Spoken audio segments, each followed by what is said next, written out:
nós vamos falar agora da estratégia de Bolsonaro para enfrentar Lula na reta final do governo. A gente não sabe se isso aqui é verdadeiro, tá? Porque é Malu Gaspar que está vazando isso daqui, e você sabe que esse pessoal da imprensa adora inventar coisas para dizer que Bolsonaro vai fazer isso, Bolsonaro vai fazer aquilo e coisa e tal. Então pode ser muito bem que isso aqui seja falso, simplesmente seja errado. Olha só, estratégia de aliados de Bolsonaro, nem é do Bolsonaro em si, né? Então assim, pode ser que isso aqui não seja verdadeiro. Mas eu vou falar um negócio para vocês. Eu gostei da estratégia, tá? A estratégia parece boa, no final das contas eu vou explicar para vocês o porquê disso.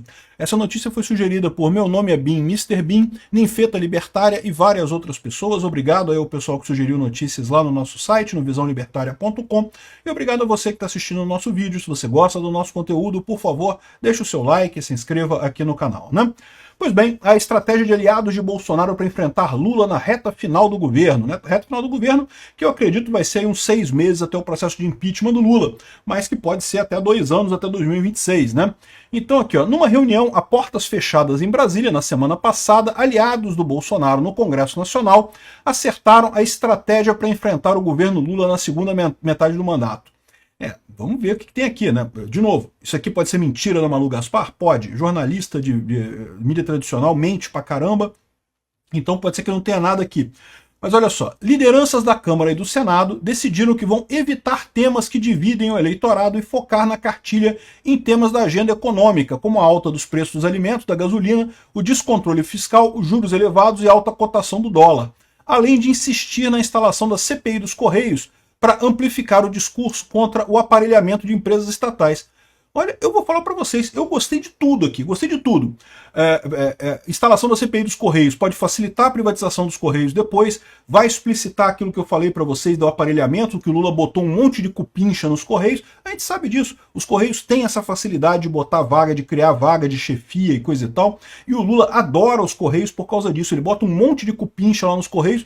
Por que os Correios, assim, do nada, de um ano para o outro, começou a ter prejuízo enorme? Porque passou a ter uma folha de pagamento enorme, com um monte de cupincha lá, um monte de sindicalista falido, um monte de esquerdista que não arruma emprego em lugar nenhum, um monte de idiota que apoiou o Lula, um monte de gente que sabe lá qual foi o acordo do Lula para, né, eles ajudarem a eleição do Lula. O Lula prometeu um empreguinho para eles. Enfim, então essa questão dos Correios aqui, eu gosto disso daqui, acho que a CPI dos Correios seria ótima para isso.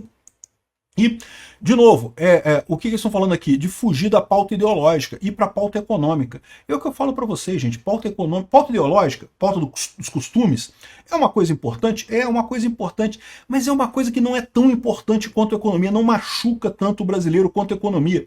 Para pensar, a pauta de costumes, a gente já convenceu, a direita, a pauta de costumes já está convencida, todo mundo já concorda com a pauta de costumes.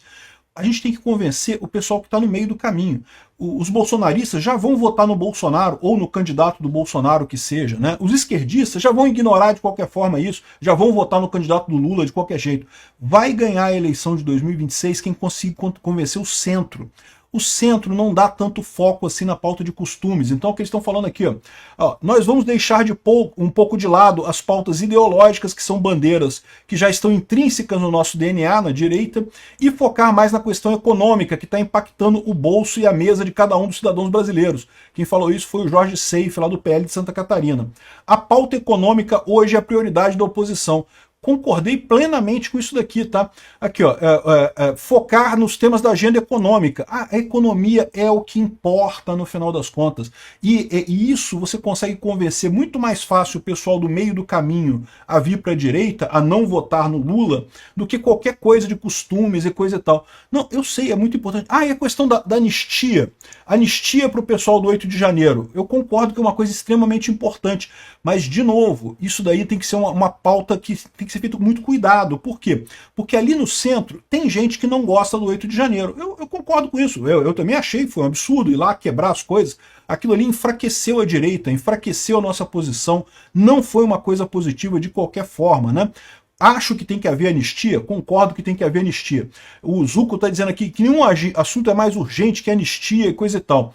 Mas do ponto de vista estratégico para a oposição, a anistia não deveria mesmo ser a prioridade, tá? Do ponto de vista estratégico. Por quê?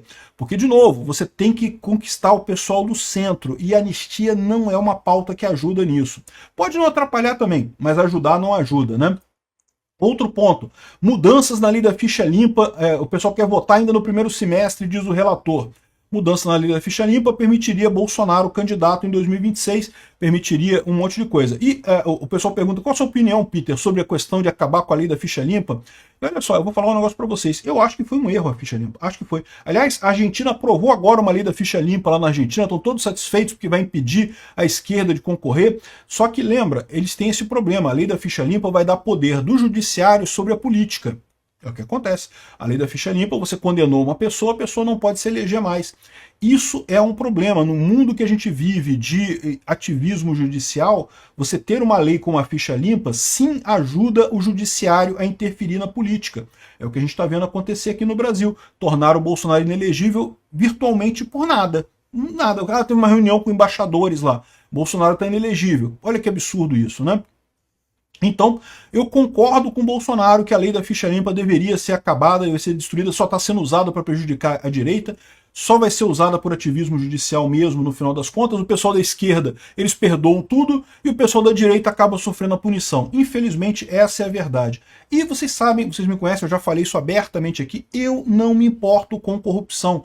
Um Estado corrupto é um Estado mais fraco. Eu sou anarcocapitalista, eu quero que o Estado caia mesmo de podre. Eu prefiro pagar propina para o guardinha do que levar a multa e pagar a multa depois. Por quê? Porque pô, né, você está indo contra o Estado. O Estado quer que você pague a multa, o Estado quer que você faça as coisas. Eu prefiro corrupção. Então eu sempre deixei isso claro.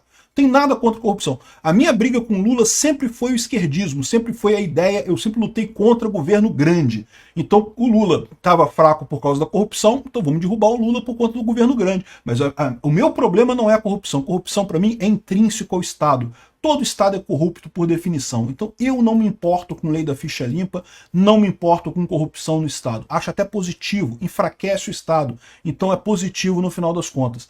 Agora, de novo, é um tema que eu sei que a maior parte dos brasileiros não vai gostar. O brasileiro não gosta de corrupção. Via de regra, para atingir esse pessoal que está no meio do caminho ali, a ficha limpa não é uma boa medida mexer na ficha limpa agora.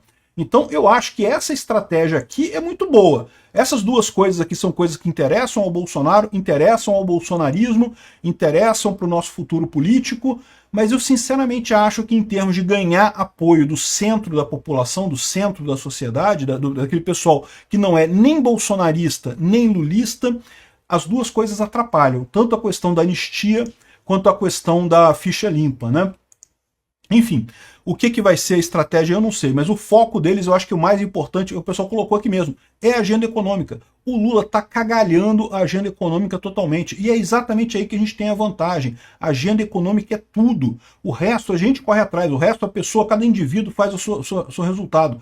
A agenda econômica é fundamental, é uma crítica fácil de fazer, é uma crítica que pega bem no centro da população, está todo mundo sofrendo e o Lula não tem como resolver, porque mesmo que o Lula, a partir daqui, passe a economizar dinheiro, não gaste mais tanto como vinha gastando antes, não vai ter o resultado até o final do mandato dele, né? Então achei lindo aqui, alta no preço dos alimentos, da gasolina, descontrole fiscal, juros elevados, alta cotação do dólar.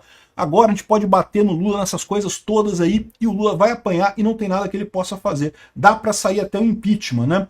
Aqui, ó. Na lista de iniciativas estão discursos na tribuna repudiando as políticas do governo Lula até a convocação do ministro da Fazenda para se explicar no Congresso. Já dando início à estratégia, Bolsonaro mandou no último domingo uma mensagem de texto à bancada do PL ditando o tom da oposição.